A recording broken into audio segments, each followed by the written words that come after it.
and welcome to the Giraffe Social Media Podcast. It's what social media managers are talking about. I'm Chloe, and today I'm joined by the fabulous Ellie and Katie. Hi. Hi. Coming up on this week's episode, we'll be discussing our top resolutions for 2022, how you can refresh your social media approach in the new year, and how TikTok has announced they're getting into the restaurant business. Stick around to the end of the show where we'll be answering some of your burning DMs. Ladies, at the time of recording this episode, Christmas is just 4 short days away. So I want to know how we're feeling. We all in the festive spirits? Oh, totally. I mean, I've got my elf hat next to me for all the... Amazing. That's a little special edition for all the people watching. We can't work out though if it's spelt wrong, but then like the more we looked into it, the more we realised that like weird parts of it are capitalised. Yeah, it's weird. Interesting. I mean, I can't say I am in the festive spirit at all. I haven't watched any Christmas movies. I haven't really listened to any Christmas songs apart from on the radio.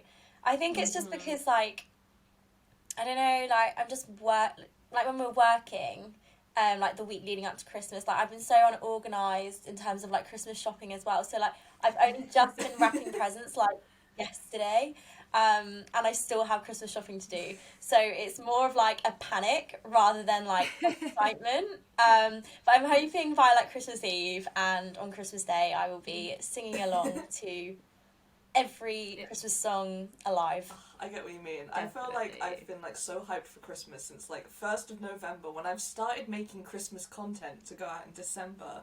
Like I feel like though that I'm gonna like hit the 25th and just be all Christmased out. Run out of Christmas Yeah, juice. I'll wake up and I'll be like, don't talk to me. Are you ready for Christmas, Chloe? I am. I'm very excited. The lead up to Christmas is always fun. I, like you, haven't watched any Christmas movies, only because I had the hankering to watch the new Grinch, like the animated one with Benedict Cumberbatch. But Amazon, the cheeky gits, you have to pay for it. Which I feel like any other time of year it would be free, but December they must charge users to watch it, and it's not available anywhere else. So that's a bit of a downer, but other than that, I'm very excited. But this episode is going live after Christmas, so let's jump on topic and talk about New Year's. First of all, where has this year gone? I feel like it's absolutely flown by. COVID times really have just, as long as they may feel, I feel like the past 2 years have truly just like gone at the speed of light. But I want to know, what are your resolutions for 2022, girls? I mean, we're still in 2020, right? But I'm terrible at New Year's resolutions, which is why I don't generally make them, because I know I just won't stick to them and then it's a whole disappointment. But I feel like my main New Year's resolution, and my boyfriend's going to join me with it, is we're going to try and read before bed instead of just like sitting on our phones. And I feel like if we're both doing it, then like, there's like joint solidarity there, and then when one of us falls off the wagon, we can blame that person, which will probably be me because I'll just fall asleep because I am very sleepy. However, I just dream of a night that I don't fall asleep to like my boyfriend watching like videos of Overwatch, so it's just like the gentle sounds of gunshots and explosions. Bliss. That's such a lovely New Year's resolution. That's really sweet. Yeah. They do say, what is it, if you, along with like 7 other things, if you read like 10 pages of a book a day, you are a boss. Like that's how to become a boss in 2022 is like you go to the gym every day, you read 10 pages of a book, you drink 2 liters of water. Like there's a whole my list. goal is to become a boss babe in the next year. Gaslight girl, cute gay boss. Totally. Ellie, what about you? Have you got any resolutions or intentions? I feel like always like typical ones are get healthy, get fit, So I always try and just do that as a general thing. But I think my main focus is to kind of like do something for me each day. If that makes sense. Nice. Because I feel like it's quite easy to like overlook yourself and like focus on everything else around you. And I've definitely like fallen for that at the end of this year, as I'm sure most people have as well. So I just kind of want to get like back on track with just like doing little things like going on a walk to like make me happy. That's so cute. That's so sweet. I, as an introverted narcissist, cannot relate because I am constantly thinking of myself. But, I'm glad that you'll finally be taking the time out because that is, super important. Well done. You're doing better than me. I have like one green tea and call it self-care. That counts. In typical social media manager fashion, my New Year's resolution is to take more photos of me and my partner because we never really take pictures together, apart from like the odd selfie. But I feel like once you've been together for as long as we have, you're not really fussed about getting them. But I want pictures to like show our kids and our grandkids and all that soppy stuff. So especially while we're still like we're in our prime. These are your hot years. Don't want to miss out on those. But yeah, it's a bit soppy, but that's adorable. I love that. I literally love that so much. If you guys, the listeners, have any 2022 intentions or resolutions, please drop us a line on Instagram, Twitter, wherever, because we would love to hear. We love to hear people bettering themselves.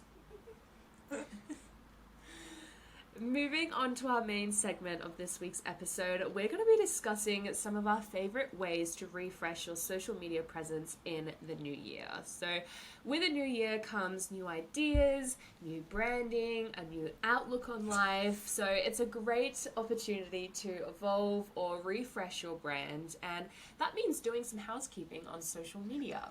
So this could mean optimizing or updating your social media bios, deleting any outdated content, or just updating your branding and giving it a little bit of a refresher. So to give you a helping hand, Ellie, Katie, and I are going to be throwing some of our top tips into the ring for your consideration. Katie, why don't you kick us off? What are some of your top tips on refreshing your brand? So I mean, I feel like I'm a broken record at this point because I feel like I always say this, but like, if you have the chance to experiment with your content and like how you like present your content and the type of content you're doing, like that's such a great way to, and like now's the best time to do it. Like, I personally do the giraffe LinkedIn content. Go check that out. But you know, for the new year, we've decided to change up how it's presented and like color schemes and like the actual content we're using, and hopefully it will go down well. But like, that's the whole idea of like experimenting, trying new things, and you might, you know, your audience might love it, and like you might gain like a bigger audience from it who are like finding it and also love it, you know? Totally. I mean, one of my points that I was going to throw in is, and again, I too sound like a broken record because I feel like I'm always saying my piece in this, but that's repurposing old content. And yeah, this is always a recommendation of mine, but I feel like it's never been truer in 2022 because sometimes refreshing your socials means working smarter and not harder. And we already know, like, just from TikTok and Instagram updates, that short form video content is like pretty much going to dominate this new year, right? So why not repurpose some of your top performing content from 2020, 2021 into video format, whether that's like literally turning it into a GIF or an animated graphic or jumping behind the camera and filming a little reel. I think that's like a super easy way to kind of breathe a bit of new life into your social media. Maybe if your resolution is to get into get in front of the camera a bit more, that's another great way to do it where you don't have to kind of rack your brain for ideas. So that's one of my pointers. I mean, I'm gonna just strip it back to basics and ask your followers directly what content you want, like what they want to see, because it's a great way to kind of get them involved, but also, you know, refresh your brand, maybe give it a new leash of life, and it also, you know, working collaboratively with your following will benefit you in the long run as well, because you're listening to their feedback and then kind of working on what they want to see.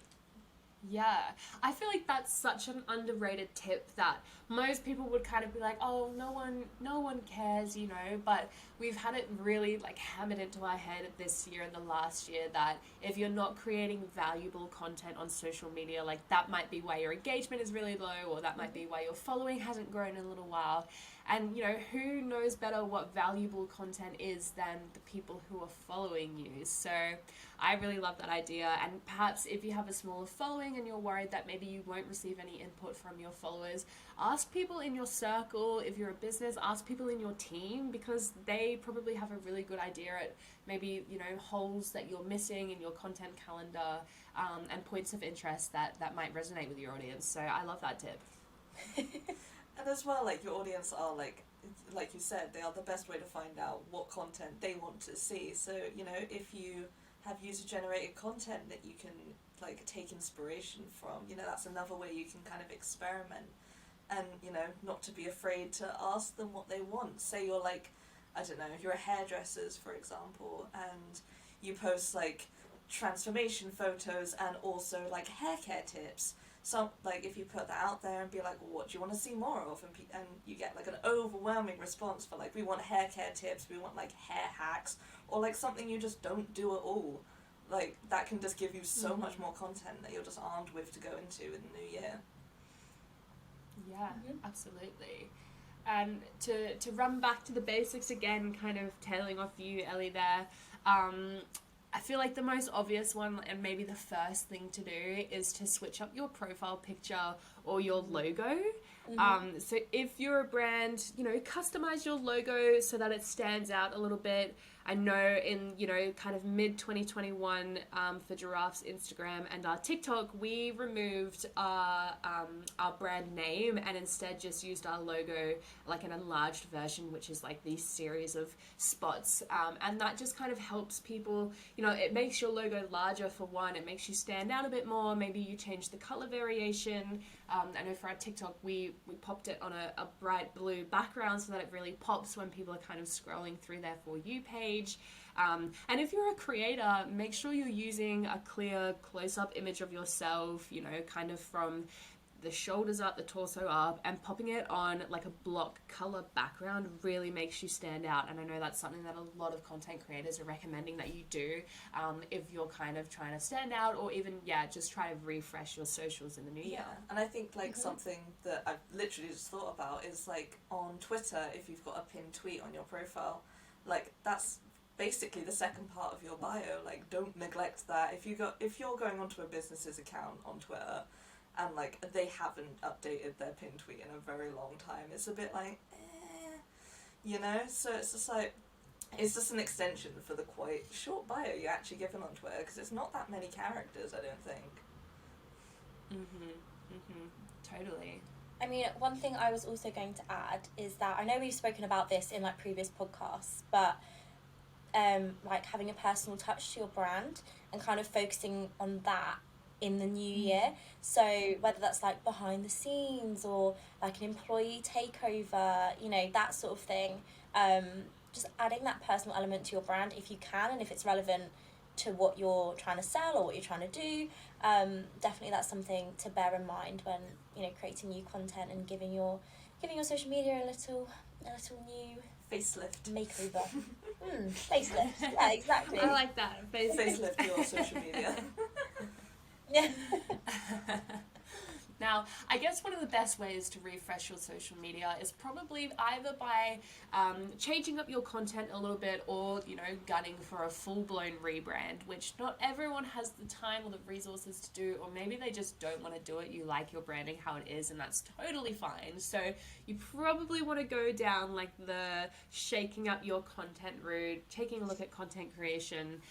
And if you're stuck on ideas, I know, you know, by the time December rolls around, as social media managers, we're all a little bit burnt out. We've really either put all our brain power into a Christmas campaign, or we're just straight out of ideas from, you know, the past 12 months of planning. Something I was looking at today actually is, you know, around December, January time, there are a lot of industry experts that release sort of trend reports and trend predictions for the new year. keep an eye out for the podcast because we will also be doing our own version of this in the new year. But that's a really great place to start as well, whether you're in social media marketing, influencer marketing, you know, content creation and content writing. There's always going to be new trends that are predicted and that come out during the new year. So jump on those early and see if you can get ahead of those trends, because we know that a lot of platforms do like to favor people who are, you know, first come, best dressed, as they say. So that's a really good one. Keep an eye out for your favorite kind of industry heads and see what they're saying. Troll along on Twitter and LinkedIn. Just do what you can to kind of get those ideas early and really pump them out. And like kind of going off of that, it's something you've mentioned before, Chloe, like if you want to, like, the best way to refresh is to kind of refresh yourself and refresh your skills. So like if you're a little bit rusty on Photoshop or Canva or whatever it is you're planning on using, like go and search for like some courses. Like LinkedIn Learning has so many and you can learn like so much, and you know, you might learn techniques that you didn't know before, or it might just like refresh what you know about it, which is only going to benefit your content in the long run, really. Totally. I mean, we all know, like, for pretty much every industry, January is one of the quieter months of the year. So yeah, instead of maybe trying to rack your brains and spring up in January, you know, first off the mark, go ahead and take that time to refresh your skills or learn a new skill even in that first month that you can then apply and really nail down, you know, come February, March time. I love that. That's a really good one, Katie. One last thing I was going to say is like creating new series for your brand. And obviously that kind of brings in, you know, the video content that you were saying. It doesn't have to be video content, but it can be something like a regular post on your feed. For example, for one of our clients, we do like a product of the month, and that's like a regular thing that we put on their socials. So, you know, even something as simple as that could be really, really useful for your brand. And it's just, you know, another idea, not too intense, doesn't take much brain power or skill, but it's quite effective.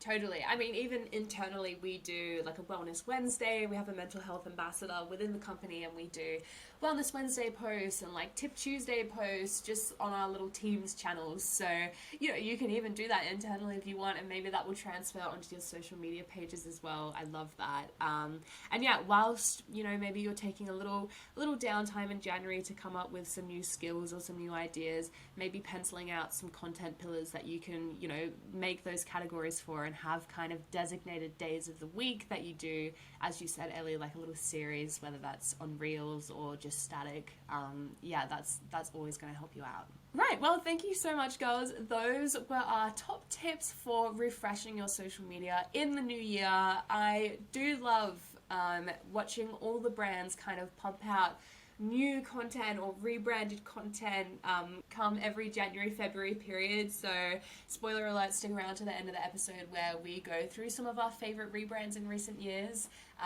But yes, we hope you found that segment helpful. Now it's time to dive into the top social media news story of the week. And TikTok has recently announced that they plan to open what they're calling TikTok Kitchen.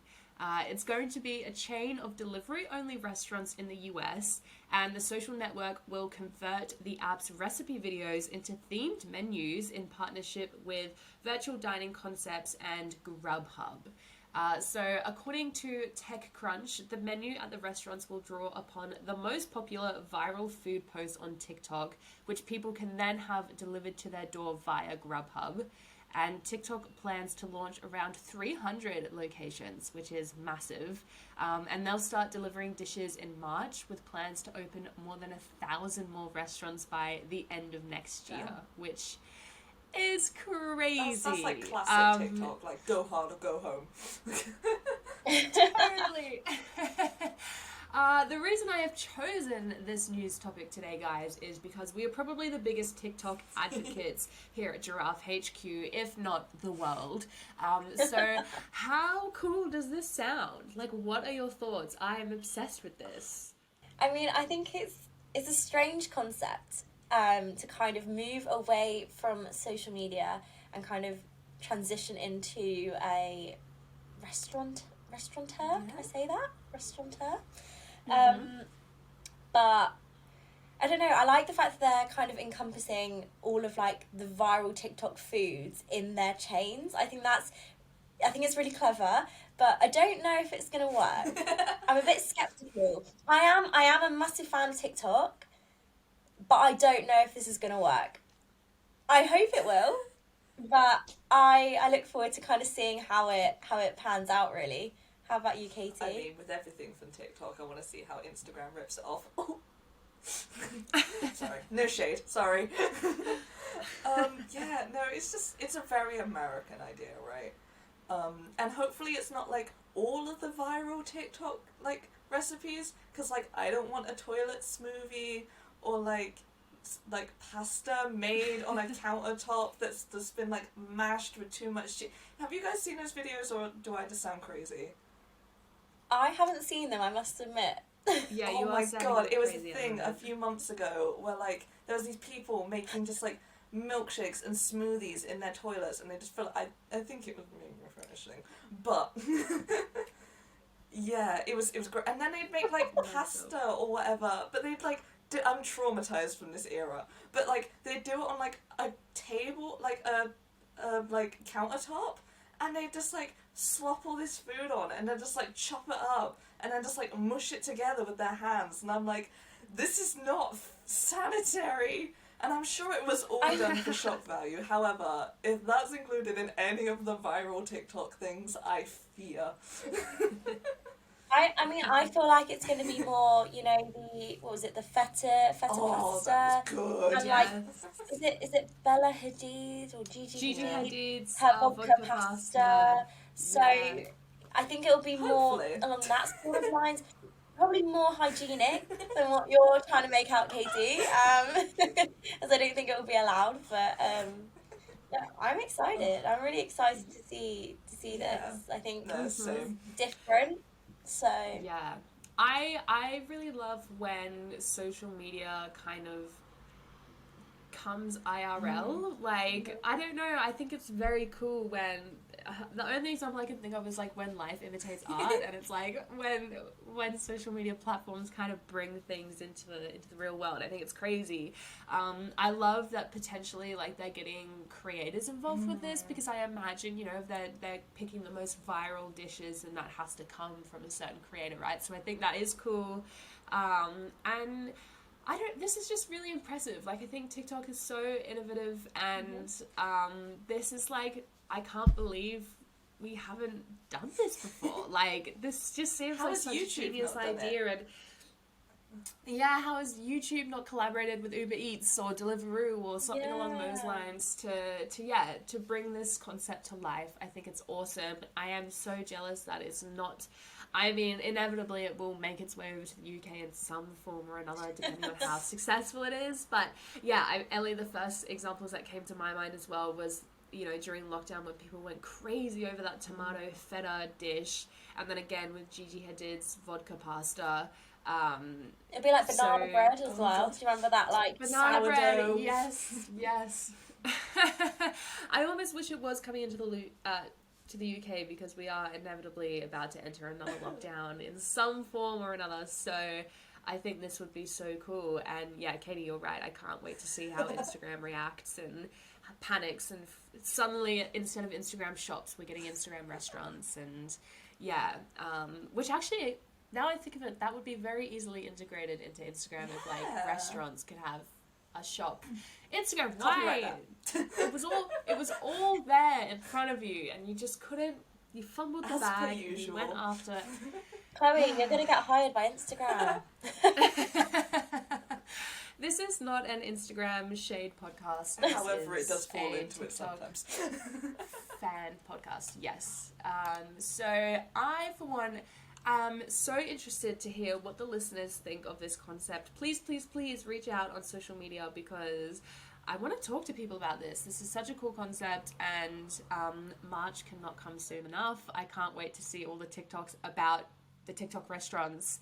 Yeah, it's going to be awesome. today's DM is very on topic for this week's episode, New Year's themed, and it reads, what have been some of your favourite rebrands in recent years? This I love because I love a rebrand.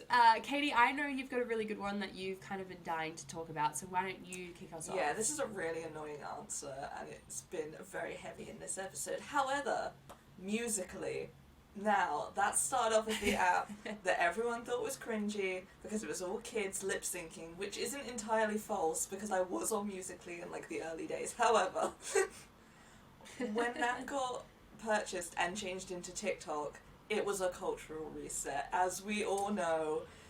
Even over the last year, it's just been a huge, like, not even the last year, I've lost track of time. Since the beginning of COVID, they have like tripled the amount of people that were on their platform. Mm-hmm. It's got a whole new status now. There's different sides to TikTok now. It's amazing.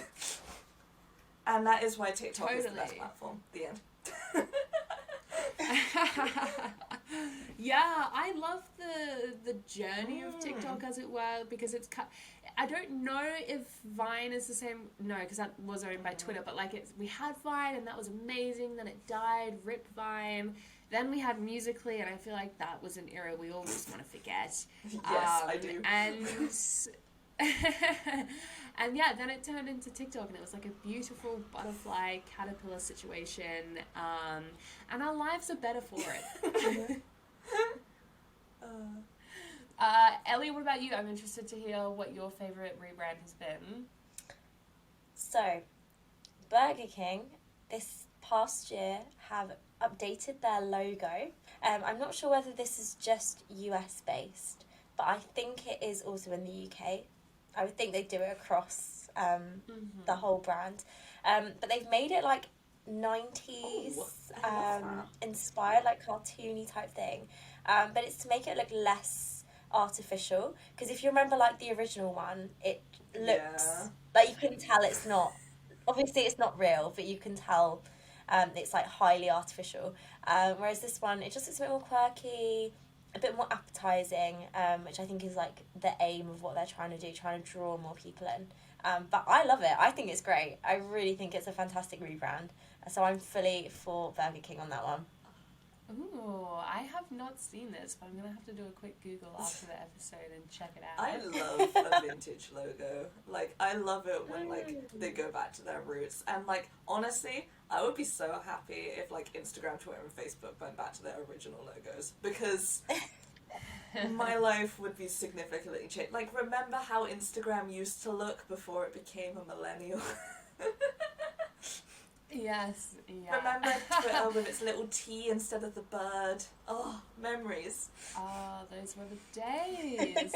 Yeah, I mean, annoyingly, the two things I were going to say was, one, Instagram, and that's before the internal changes. It was purely the cosmetic changes to the logo. That's a glow up. And then I was going to, obviously, we couldn't be a social media podcast talking about rebrands without mentioning Meta. That's one for the books. That's kind of, I guess, still happening. We're living that rebrand right now. So far, terrifying. My boyfriend was telling me the other day we need to find jobs in the metaverse and buy a house in the metaverse. Have you seen the metaverse? It's so ugly. Sorry, Mark Zuckerberg. It's I awful. have not. But I'm, every day that comes, I feel like I'm living a Black Mirror episode, and it's terrifying. So, catch me in the metaverse.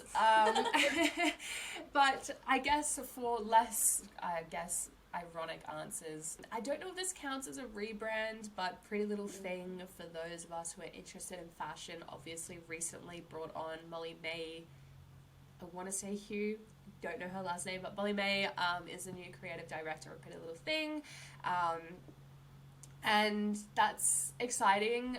It is kind of like a new avenue for them, and also like just for fast fashion brands in general. Not that we want to promote those, but like, we always see the edits and the collaborations with influencers, but this is truly like, I don't know, a testament to how big Pretty Little Thing and Molly May are.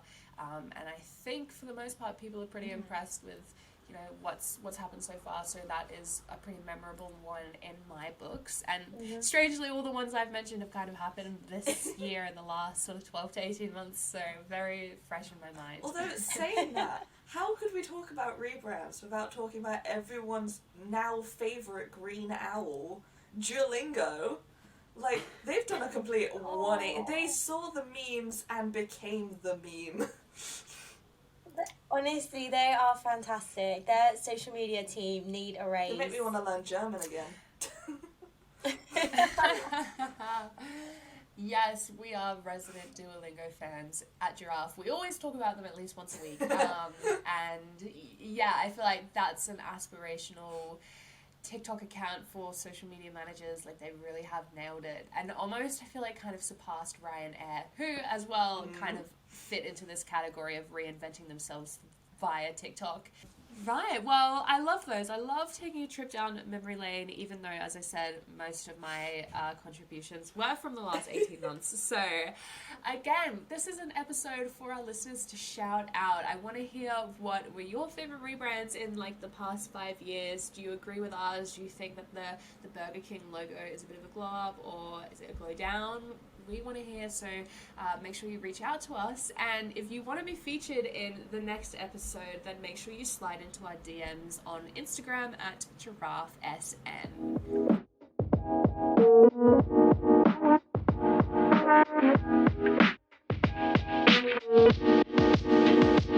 Well, that's all we've got time for today. If you, the listener, enjoyed this episode, don't forget to subscribe if you're listening on Apple Podcasts, or give us a follow if you're listening on Spotify. As always, we would love to hear what you thought about all of the topics on this week's episode. So yeah, please reach out on social media and let us know what you thought. But until 2022, we've been Giraffe Social Media. You've been amazing. We'll see you in the new year.